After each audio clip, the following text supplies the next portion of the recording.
তিন দিনের রাজ্য সফরের শেষ দিনে কেন্দ্রীয় স্বরাষ্ট্রমন্ত্রী অমিত শাহ আজ ধলাই জেলার আমবাসা সফর করেন। তিনি হাদুকলক-পাড়ায় গিয়ে রিয়াং পুনর্বাসন কেন্দ্র ঘুরে দেখেন, কথা বলেন পুনর্বাসনপ্রাপ্ত রিয়াং জনজাতিদের সাথে। পরে আমবাসায় মাসুরায় পাড়ায় ১৩টি প্রকল্পের বোতাম টিপে ভিত্তিপ্রস্তর স্থাপন করেন তিনি। একটি প্রতিবেদন।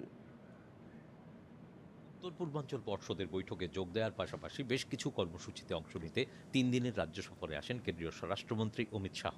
রাজ্য সফরের শেষ দিনে কেন্দ্রীয় স্বরাষ্ট্রমন্ত্রী আজ ধলাই জেলার আমবাসা সফর করেন।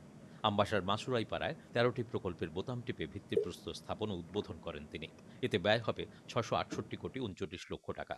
এর আগে হাদুকলক পাড়ায় গিয়ে রিয়াং পুনর্বাসন কেন্দ্র ঘুরে দেখেন, কথা বলেন পুনর্বাসনপ্রাপ্ত রিয়াং জনজাতি গোষ্ঠীর লোকজনদের সঙ্গে। আধার কার্ড থেকে শুরু করে রেশন কার্ড ইত্যাদি সুযোগ সুবিধার বিষয়ে খোঁজখবর নেন। যুবকদের দক্ষতা বৃদ্ধির জন্য প্রশিক্ষণ নিতে পরামর্শ দেন কেন্দ্রীয় স্বরাষ্ট্রমন্ত্রী। कितने साल त्रिपुरा में रहे आप लोग? कब आए थे? 25 साल हो गए। अब अच्छा घर मिल गया है। आधार कार्ड कितने के पास है? राशन कार्ड सभी के पास। कोई नहीं हो तो जरा हाथ उठाओ दो। सबके पास राशन कार्ड भी है। और वो आयुष्मान भारत कार्ड आता है ना, हेल्थ का, किसी के पास में नहीं, किसी के पास में है, सबका नहीं, सबका नहीं।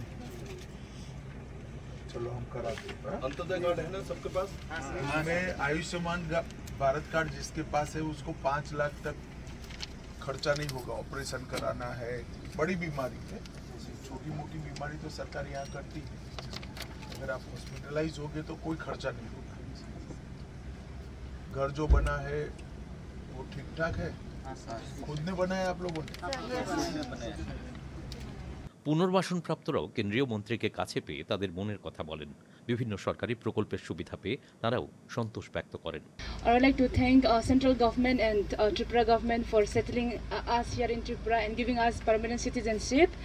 और सर, एजुकेशन के बारे में मैं बोलना चाहती हूँ, क्योंकि लास्ट टाइम जब हम लोग डिस्प्लेस रिलीफ कैंप में था, तब हमारे पास कोई फैसिलिटीज़ नहीं था स्कूल के लिए। अभी स्कूल है हमारे पास, तो इसके लिए बहुत बहुत शुक्रिया स्कूल के लिए।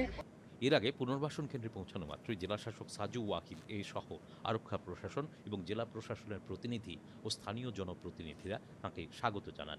এরপর কেন্দ্রীয় স্বরাষ্ট্রমন্ত্রী সোজা চলে যান আয়ুষ্মান আরোগ্য মন্দির পরিদর্শনে। সেখানে গিয়েও স্বাস্থ্যকর্মীদের সঙ্গে বিভিন্ন বিষয়ে খোঁজখবর নেন। পুনর্বাসনপ্রাপ্তদের সঙ্গে মত বিনিময়ের পর কেন্দ্রীয় স্বরাষ্ট্রমন্ত্রী পুনর্বাসনপ্রাপ্তরা যে ঘর পেয়েছে সেগুলি ঘুরে দেখেন এবং কথাবার্তা বলেন। এরপর তিনি নতুনভাবে গড়ে ওঠা একটি নবনির্মিত মার্কেট শেড পরিদর্শন করেন। পরে একটি অঙ্গনওয়াড়ি সেন্টারও পরিদর্শন করেন তিনি। রিয়াংদের সঙ্গে মত বিনিময়ের পাশাপাশি বিভিন্ন জায়গা ঘুরে দেখার সময় কেন্দ্রীয় মন্ত্রীর সঙ্গে উপস্থিত ছিলেন রাজ্যের মুখ্যমন্ত্রী ডাক্তার মানিক সাহা, সাংসদ বিপ্লব কুমার দেব, কৃতি দেবী সিং দেববর্মন সহ প্রশাসনের বিভিন্ন পর্যায়ের আধিকারিকরা। ক্যাম্প পরিদর্শনকালে কেন্দ্রীয় স্বরাষ্ট্রমন্ত্রীকে কাছে পেয়ে জনতার বাঁধ ভাঙা উচ্ছ্বাস দেখা যায়। প্রসঙ্গত, হাদুকলক ক্যাম্প পরিদর্শন শেষে কেন্দ্রীয় স্বরাষ্ট্রমন্ত্রী সহ রাজ্যের মুখ্যমন্ত্রী থেকে শুরু করে সাংসদ, বিধায়ক মাসুরাই পাড়ার মূল অনুষ্ঠানে যোগ দেন। দূরদর্শন সংবাদ, ত্রিপুরা।